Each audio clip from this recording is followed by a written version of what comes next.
first, I like to tell people this fun fact that the largest African-American immigrants live where? Israel. Not Ghana, not Nigeria, not South Africa. African-American immigrants who've left America went to Israel. They have the largest African-American immigrant population in Israel. With that being said, I'm very dedicated to the Black and Jewish relations and building bridges here in America between both communities because of the myths on both sides of who we are in the community. And I happen to be both Black and Jewish, so I feel like I can do that. But I have to explain a lot of the times to Black people when I come home to America and say I go to a hair salon to get my hair done, and they say, well, where do you live? And I say Israel. And the first thing out of their mouth is, don't they hate Black people over there? And then I'm thinking like, well, where did that narrative come from?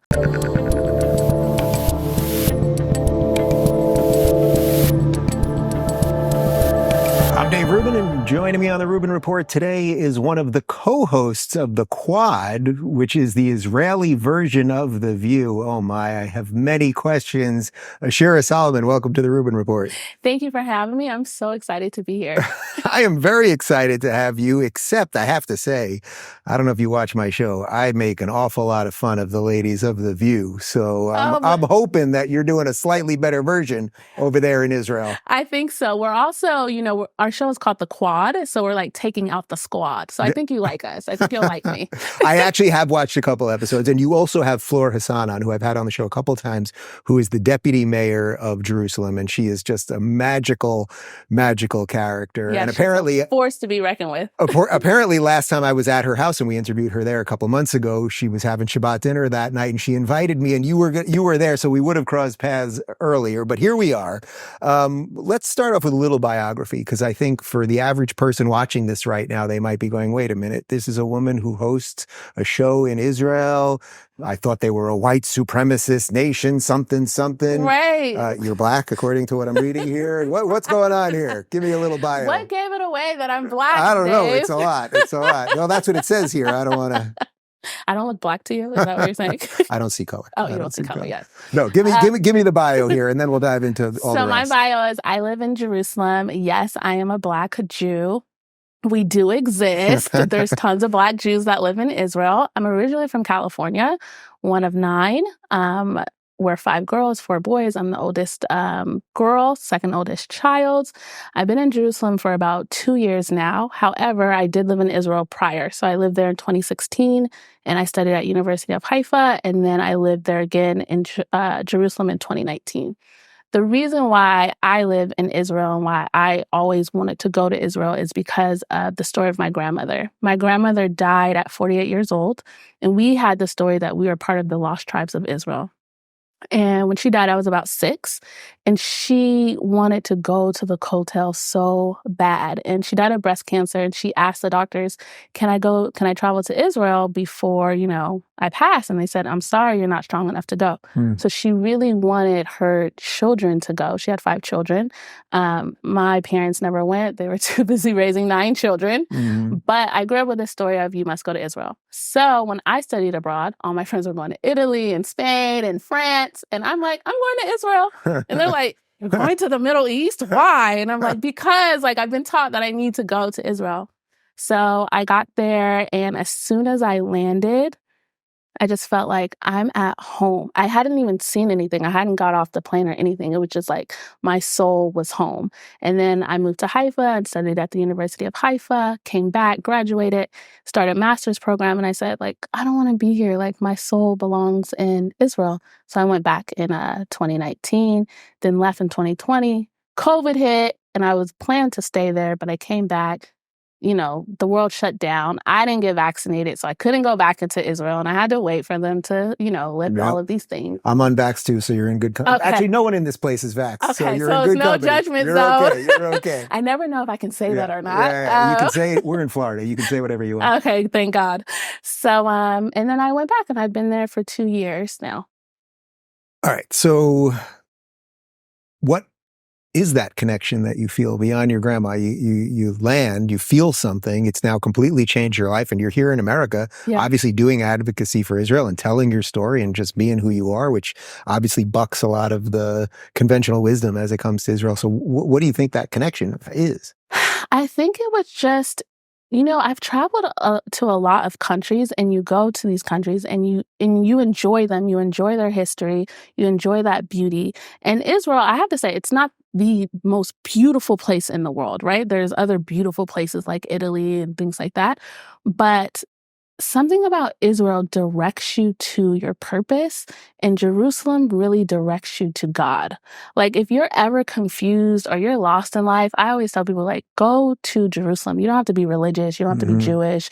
You can be Christian, Muslim, or like atheist, whatever, but you will feel drawn back to what's important. It's not like when you go to like South Africa and you see poverty and then it makes you grateful for your materialism here in America.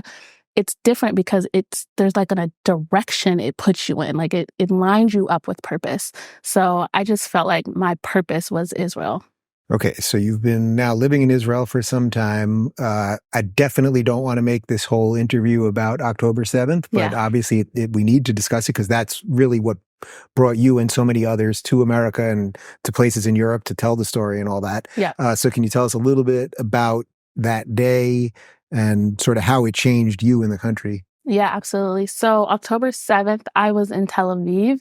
That's significant because I keep Shabbat, and I always spend Shabbat in Jerusalem just because the atmosphere is holy. It breeds that Shabbat atmosphere. However, I had friends who said, let's go to Tel Aviv for the Shabbat. It's her birthday. We'll party after Shabbat's over, etc. So it's funny, my mom called and she said, hey, I don't think you should go to Tel Aviv. I think you should stay in Jerusalem. And I said, no, like I already committed to going to Tel Aviv with my friends.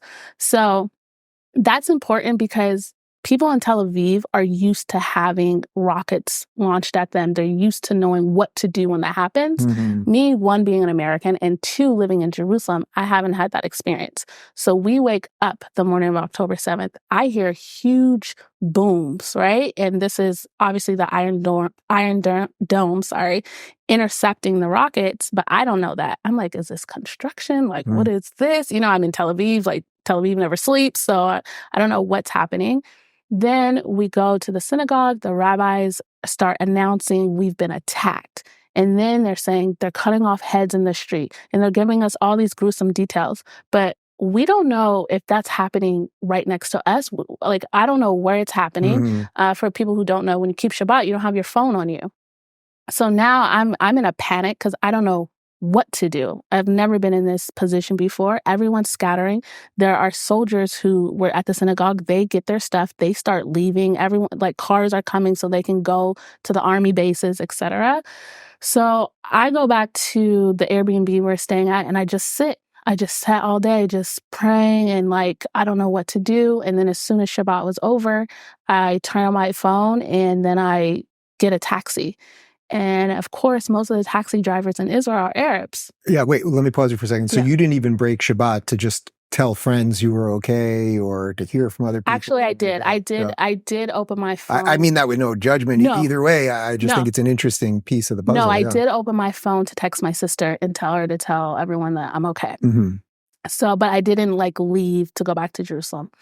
So Shabbat is over. We end Shabbat, and I'm trying to order a taxi now, and every taxi driver has an Arab name. Normally, I mean, I've been in Israel, in Israel for 2 years. I'm not afraid of Arabs. Like, we all live together peacefully and everything. But this time, like we don't know what's going on in the outside world. Like, I literally thought like Hamas is like on our block. Like, we don't know. We don't have any like information. So I'm just like, ignore. I can't get a Jewish driver. So I'm like, I have to get out of Tel Aviv because Tel Aviv is not safe. So I just took the risk and got in the car with an Arab driver. And he's talking to me the whole time, just like about mundane things. He's not even talking about what's happening. And the pit in my stomach, like, I'm just like, oh my goodness. And then he's pointing to me, oh, my family lives in Abu Ghosh. Oh, my family lives here. And I'm thinking, oh my goodness, is he going to drive me off to like one of these Arab villages? Like, I could barely respond. It was like I was so rude to him just because I was so scared. I make it home safely. And for the next couple of weeks, I just don't leave the house. I'm like in the house frozen. I can't sleep in my bedroom. I only sleep in the living room. I don't know what's happening. We're hearing sirens in Jerusalem. So we have to run to the bomb shelters every 10, 20 minutes whenever they're going off. And in the midst of all of that, the show The Quad Launches. Yeah. So you launch a talk show. I mean, there's so much here. So you launch a talk show to deal sort of with all of the issues within Israel and outside of Israel and the geopolitical stuff, and for women of different walks of life and different ages and all of these things. But before we get into all of that specifically, let's just talk about the skin color portion of this for a moment. Yes. I like how you worded that. All right. It's because it's utterly ridiculous if you know Israel. Yes. But for people outside that don't, there is now this meme out there on college campuses that somehow this is a white country where if you were to go to Israel, if you just walk through Tel Aviv on an average day, in some cases you would have no idea you weren't in even, say, Jordan or Lebanon, because there are a huge amount of Arab Israelis there, but there are Sephardic and from Morocco and Iraq and Iran and blah, blah, blah, blah, blah. Yeah. However, there's this idea out there that somehow there are either no black Jews or they don't exist, or if they do exist in Israel, they're not treated the same, or something related to all of that. So can you talk about that for a little bit? Yes, absolutely. Yeah. First, I like to tell people this fun fact that the largest African-American immigrants live where? Israel. Not Ghana, not Nigeria, not South Africa. African-American immigrants who've left America went to Israel. They have the largest African-American immigrant population in Israel. With that being said, I'm very dedicated to the Black and Jewish relations and building bridges here in America between both communities because of the myths on both sides of who we are in the community. And I happen to be both Black and Jewish, so I feel like I can do that. But I have to explain a lot of the times to Black people when I come home to America and say I go to a hair salon to get my hair done, and they say, well, where do you live? And I say Israel. And the first thing out of their mouth is, don't they hate Black people over there? And then I'm thinking like, well, where did that narrative come from? Like, how did you learn that? Like, what made you conclude that in Israel, they hate Black people? So then I had to say, no, there's actually lots of Black people that live there. And they go, really? That look like us? As dark as us? And I'm like, yeah, darker than you. You know what I mean? And they're like, so you feel safe? And I'm like, I feel more than safe. And they're like, and they like you? And I'm like, yes. And then they say, and do the men date you? And I'm like, yes, they like dark-skinned women. And so I'm like, why do they have this ingrained in their mind? And this is not by accident, right? It's been programmed for them to think this way. But yeah, people don't know that majority of Israel, 51% is Sephardic. What does that mean? They come from North Africa. Right. They come from the Middle East. And when they say it's just like white colonizer people in the Middle East, I'm just laughing because you barely see white people. You barely see people who look like you, Dave. Right. You know what I mean? And you're not white. I shouldn't even say you're white because you're Jewish, period. We'll get to that thing later, but... Sure. Yeah.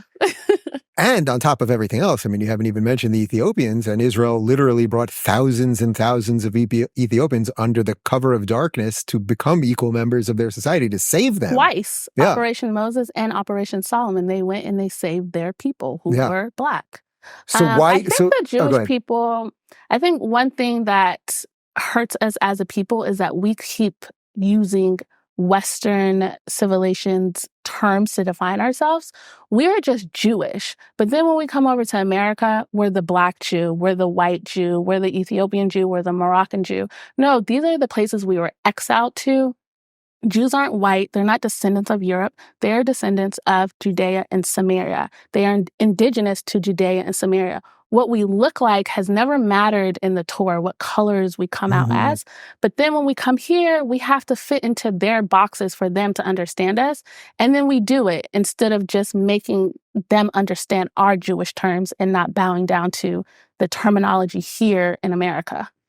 What other confusions have you found as you've been in America and talking about Israel in general? Maybe not even related to race or anything else, but there's an awful lot of confusion out there. Oh, my goodness. Okay, so, well, this one is related to race. I was going to say that they think that Israel is this white country oppressing brown Palestinians. Things like that, you know? And so this is one of the narratives that I really have to fight against with the Black community because in large part, they put their support around the Palestinians because of color. You should never put your support around anyone because of color. You should put your support around someone because you believe in their ideals, in their fights, not because of their color. But with that being said, not all Palestinians are brown. And so this color thing is the biggest thing I see with Israel. Some other misconceptions are that they think Israel is kind of like a third world country. They're kind of like, are you living poor there? They think, I remember the first time I went to Israel in 2016, my godmother called me and she's like, do you have to cover your hair? And I was like, no. And she was like, you don't have to cover your hair? And I was like, no, it's a democratic country. You can cover your hair. You don't have to cover your hair. You can wear shorts. People don't know that Israel has the biggest pride in the world in Tel Aviv. They even have Pride Parade in Jerusalem. So all of these things, they're just like a bit shocked because they hear Middle East and they just think ancient and all women are just oppressed. And that's not the case for Israel. Okay, so now it's a couple weeks after October 7th. You start doing this show, you're talking about these issues, and you're seeing a media problem. Well, I guess first, how has the media in Israel been as it relates? Like, is your internal media as bad as our internal media? And then we'll talk about how the international media treats Israel. Our internal media is very different from what they report out to America. I would say our internal media is not as bad. I mean, you have like, you know, the leftist news and they're against Bibi and things like that. But what you see in the media, like most of Israeli media and the people in Israel, they're very, very united right now. And they're trying to, I mean, I know you guys are seeing the protests that are happening against the government and some are the families are upset because we want our hostages back. And what are we going to do? Are we going to have elections or are we not going to have elections? But for the most part, what you see in Israel right now is a lot of unity and we're trying to stay positive and unified and not really like trying to rip each other's heads off. Yeah. Has that been sort of incredible to watch? I mean, when I was there a couple months ago and I went to Hostage Square and I went to one of the rallies and I talked obviously to people. I didn't ask about their politics, but it was clear to me people were all over the place politically, but everybody was united in like, well, we got to get the hostage back and we need to survive. Like there's two big things here. Yeah, to see the unity, I've never seen something like this in my life.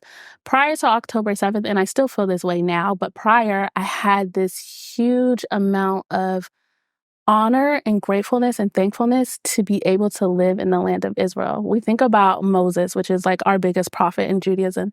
He didn't get to enter the land. Like one of the Torah portions, that's my favorite Torah portion, is Moses saying to God, will you let me just go into Israel and come right back out? I just want to see it and come right back out. And God says, no, I'll let you see it from the mountain. So Moses and many other big sages that we've had never got to enter into the land of Israel. And so I see it as a privilege. Like we think, oh, we take our American passport and we just get to land, you know? But no, there's so much more spiritually at the fact that we get to be there. We get to live there if we want. And I still feel that way after October 7th, but it's increased even more because I got to see how Israelis unify, how they can literally put their issues to the side. And like you said, we need to get our hostages back and we need to fight for ourselves and we need to survive.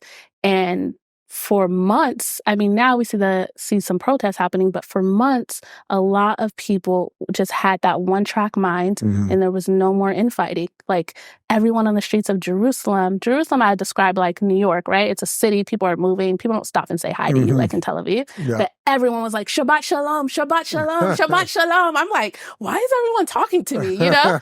Everyone's like, do you need a place? Do you want to eat here? Like, it was just so unified. People were in the parks, filling the parks, having big potluck Shabbat lunches and everything. It's beautiful to watch. So how is that different than the outside image that so many people are seeing? Wow. So I think on the outside, the diaspora of Jews on the outside are really, really scared. Like I talked to my friends who live in San Diego and in New York. I came to New York in January. I went out with my friends. We're eating. We start talking about Israel. They start whispering. And I'm like, I can't hear you. So I'm like talking louder because I'm like, what? I didn't catch on to why they were whispering until later. I'm like, they are whispering because they are scared. So for the outside world, they cannot be Jewish and proud. You know, you told me here in Miami, it's like a safe haven. But when I was in New York and San Diego, that's not the feeling I'm getting from my community and my friends. They're really scared to be Jewish. And if they're wearing their kippah, now they're putting a hat on. They're not necessarily wearing their Magin David all the time. And they're very conscious of like who's around us and what can we say depending on who's around us. And also, I think they're consuming lots of the news. It kind of looks like the whole country is in war. So people don't understand, like, how can you go out into the Shuk and into Tel Aviv and all the bars are open and we're still, having joy. We're still moving on with our life. Even when the Iranian missiles hit, the reason why I came home is because my parents were like, you got to come home now. Iran just hit, like, you got to come home. And I didn't go home after October 7th, so I just didn't want to stress my dad out. So this is why I came to America. But even after that, like, Israelis were like, we're going to go to sleep. Like, we're going to go to sleep, and when we wake up in the morning, Israel will be here. So Israelis have more of like a calmness and strength and resilience. And I think people who are watching it from the diaspora on the outside are like really scared for us. What do you think the spiritual component of that is? Because I've noticed one thing with Jews in America since October 7th is I am seeing a kind of spiritual awakening that probably hasn't occurred for American Jews who've had it pretty good in a secular world here for several decades and feel that might be slipping away. Wow, that's such a big question. I think about this often. Like, I was talking to my rabbi and I was saying, like, with Egypt, 80% of the Jewish people stayed in Egypt. Only 20% left. With Babylon, when Ezra wanted to rebuild the second temple, same thing. They were like, no, we have a good life in Babylon. 80% stayed, 20% returned back to Israel. And I just feel like that the spiritual component is the assimilation. And American Jews have unfortunately assimilated, and they have adopted into the fake woke religion, is what I call it. And I think they're having this awakening of like, oh, we're not a part of the fake woke religion. Like, we supported it, but we don't get to be a part of it. Like, we don't have the original sin of being white. We don't get to, have the tenets because we're a minority group, but we didn't fail enough, according to the fake woke religion. You have to fail to be a part of it. And so, especially given that most American Jewry is liberal and on the left, they're really contending with their politics, with their identity, and all of these movements that they supported that they now see don't support them. Yeah. And they better wake up quick. And they are waking up. I mean, I'm definitely seeing some version of that. Yeah, for sure. I feel like I always say, especially since I'm focused on Black and Jewish relations, we can really learn from each other. For the Black community, they can learn from Jews how to be communal, how to build communities, how to set aside your differences and have long-lasting, strong communities. And from the Jewish community, they can learn from the Black people of how to have pride. I'm Black and I'm proud. Say it loud. And here in America, I just can't do that thing with my neck. I'll teach you off camera. I wish I could. It's like,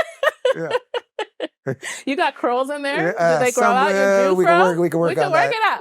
After, I'll get you everything you need. Yeah. But I think that pride that Black people have, the Jewish community here in America need to have that same pride, not hiding the fact that you're Jewish. Now everyone's with their big Magid Davids, but you should have always been that way. You know what I mean? Not blending in because, I can blend in and people just think I'm white. And maybe if they don't recognize that my last name is Jewish, all of those things. No, be proud to be a Jew. Be proud of your Jewish identity and strengthen your Jewish identity. So I think the spiritual component has been assimilation, and it's nothing new that's happened to us since Egypt, Babylon, and wherever we go. The assimilation really hurts our communities. Are you finding it difficult to wake up? Is one side more difficult to wake up regarding that? Are you making more inroads in one community than another? Actually, both have its challenges, because with the Black community, they still see Jews as white. And so when they see that your skin is white passing, they still associate it with colonialism, imperialism, but that is not the sin of the Jewish people. That is the sin of the European people. And then with the Jewish community, because historically they have always supported the Black community, they can't see where in their part where the relationship had a breakdown. So from their view, it's like, we've always supported you. Why don't you support us? And it's just been like this one-sided relationship, and the relationship broke only because this one side. So it's a bit hard for both to see, like, where did we go wrong? Yeah. in the So what relationship. do you do about that, I guess, is the real question. So I'm launching a new show called the Black and Jewish Podcast. And my mission really is to start with the podcast and open up these conversations. I'll interview Black Jews, Jewish people, just so we can start conversing about our communities and what's happening in our communities, and Black people who are not Jewish, just to say, like, what do you think? What do I think? And start conversing. But that's just to start. My real mission is to take delegates to Israel. I believe that the land of Israel can speak for herself, and I want delegations of Black people to go. Historically, Black people only go to Israel on their Christian trip. There's nothing wrong with that. You want to come to the Holy Land and connect with Jesus, but they're not connecting to modern Israel. They're not connecting to Israelis. They're not connecting to the startup nation of the world. They're not learning Israeli slang when they leave Israel. Like, you have to do more than just go to where Jesus walked. And so I really believe, like, first opening up with the podcast and having the conversations, and then the delegation will really help both communities start to talk and then see one another. What kind of pushback are you getting doing all of this? Because I have no doubt probably comes from both sides. I suspect one side a little bit more than the other, but what's that like? I have to say, the Jewish community has been very, very, very supportive. But I get pushback from the Arabs. It's so funny, right? Like, they're so pro-Black, but then if you're not spouting out what they want you to spout, I'm all kinds of N-words. Mm-hmm. The Black community has said, how as a Black woman can you stand with the white colonizers? They have said that I'm paid by the Zionists. I'm still waiting for that check to clear wherever it is. Yeah, You know what I mean? I haven't got my check yet. Yeah, I'm like, okay. Like, I love to do this either way, but if you want to pay me to do it, great. And so mostly from the Black community is that they cannot believe as a Black woman that I could stand with Israel and speak on behalf of Israel. And then the Arabs attack me because I talk about their history with Black people and African people. And, Europe wasn't the biggest colonizers, like Arabs were. And we don't ever talk about Arab colonization and how they treated, Black people in their countries, et cetera. If we're just going to make it about race, it's not my focal point, but because you're attacking us about that, then I'm also going to attack you, in that area. So those are the biggest pushbacks. But like I said earlier, I'm one of 9 children. Comments like don't sway me at all. Like, I have tough parents. Like, I fought with my siblings all my life. Like, those things kind of just like roll off my shoulders. What do you think sort of the day after the war looks like? I mean, eventually there will be a day after, whether the hostages are back alive or at least they know what the end was or whatever it is. There is a day after. Right. What do you think? How do you think it fundamentally changes Israel? How do you think it changes the world in some respects? Well, I think that Israelis prior to October 7th, whether people believe it or not, were very open to a 2-state solution. It was Palestinians who never wanted a 2-state solution. However, I do not think Israelis want a 2-state solution at all. No. So I don't know what that's going to look like. A lot of people have this conspiracy theory that Israel's going to take back Gaza. Israel doesn't want Gaza. We gave up Gaza in 2005. We don't want to rule those people. So I don't know who will take over Gaza, but hopefully they have good leadership. It's hard to think about the day after because we don't have our hostages back. I did a video talking about all of these people calling for a ceasefire. And I'm like, why aren't you calling for bring them home? Yeah. If we brought them home, then we could have a ceasefire. Like, they have still 133 hostages. And we don't even know how many of them are alive. So for one, I don't think there's going to be a 2-state solution. I personally don't support a 2-state solution. My stance is that, listen, the land of Israel was given to us by God. We don't have ownership of it. So therefore, we don't have the license to give away the land. That's the Torah. So you can argue with the Torah, not me. But so I want to see. Well, you could also, from putting aside the Torah for a second, you could also say to Egypt, okay, you take Gaza back then. You guys had it. Yeah. They don't want them. They're not letting any of them in. They don't want them at all. Nobody wants them. Jordan, their people over there don't want them. And we know what Syria did to them, and Lebanon doesn't want them. And so I don't know what the solution will be. I do know that people are floating around this idea of a 1-state solution. Yeah. Do you know? I don't think that's going to happen. Yeah, no. No, I don't no. think that's going to happen either. I also don't support that. So what do? I mean, we need to move forward, and the Palestinian people, they need to also have peace, but they have to want it. They have to, rise up against Hamas and the PLO and have good leadership. We don't have, some like Martin Luther King of the Palestinian people. Mm-hmm. We have the Green Prince, but he's not going back. Yeah, right. You know what I mean? Right. So, well, they could go to Jordan, I suppose, where they're already more than half of the population and living under true apartheid there because they're living under the Hashemite kingdom. But nobody wants to talk about that. Nobody wants to talk about that. And so I don't think we're ever going to be able to push them out of Gaza or the West Bank. We will have to figure out how to live together peacefully. But that's really going to have to come from their side, because I feel that Israel has done everything it can do in its power as of right now to try and make us live next door to each other in a peaceful way. But at this point, we have to continue to defend ourselves. Like, they continue to attack us. I hope this will be just the first of many conversations that we have. I have no doubt that they will be, either on camera or off camera. But is there anything else that you want to say that kind of captures the country and your experience in the last, say, 8 months? Or your life, I guess. Yeah, I want to encourage everyone to go to Israel, see it for yourself, let the land speak for herself, and make your own judgments from there. And if you're very passionate about Israel or Gaza, get informed before you start yelling in on college campuses and raising up Palestinian flags. Actually get information, because your voice matters and it has power and influence. And so therefore you need to steward your voice well. Future Prime Minister of Israel? Maybe I'll marry one. Thank you so much.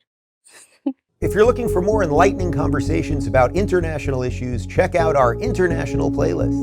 And if you want to watch full interviews on a variety of topics, watch our full episode playlist, all right over here. And to get notified of all future videos, be sure to subscribe and click the notification bell.